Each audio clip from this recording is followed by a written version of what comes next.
أعوذ بالله من الشيطان الرجيم. بسم الله الرحمن الرحيم. يا أيها المزمل قم الليل إلا قليلا نصفه أو انقص منه قليلا أو زد عليه ورتل القرآن ترتيلا إنا سنلقي عليك قولا ثقيلا إن ناشئة الليل هي أشد وطئا وأقوم قيلا إن لك في النهار سبحا طويلا واذكر اسم ربك وتبتل إليه تبتيلا رب المشرق والمغرب لا إله إلا هو فاتخذه وكيلا واصبر على ما يقولون واهجرهم هجرا جميلا وذرني والمكذبين أولي النعمة ومهلهم قليلا إن لدينا أنكالا وجحيما وطعاما ذا غصة وعذابا أليما يوم ترجف الأرض والجبال وكانت الجبال كثيبا مهيلا إنا أرسلنا إليكم رسولا شاهدا عليكم كما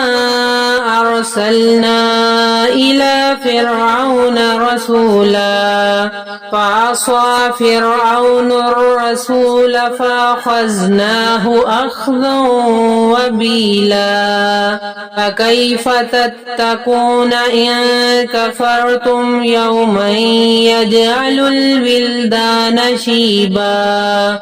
السماء منفطر به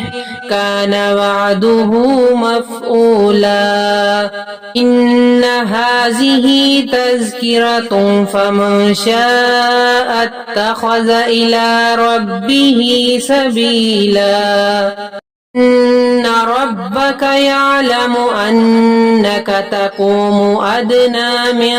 ثلثي الليل ونصفه وثلثه وطائفة من الذين معك والله يقدر الليل والنهار علم أن لا تحصوه فتاب عليكم فاقرؤوا ما تيسر من القرآن علم أن سيكون منكم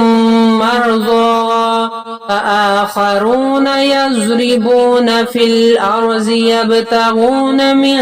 فضل الله فآخرون يقاتلون في سبيل الله فاقرؤوا ما تيسر منه وأقيموا الصلاة وآتوا الزكاة وأقرضوا الله قرضا حسنا وما تقدموا لأنفسكم من خير تجدوه عند الله هو خيرا وأعظم أجرا واستغفروا الله إن الله غفور رحيم صدق الله العظيم.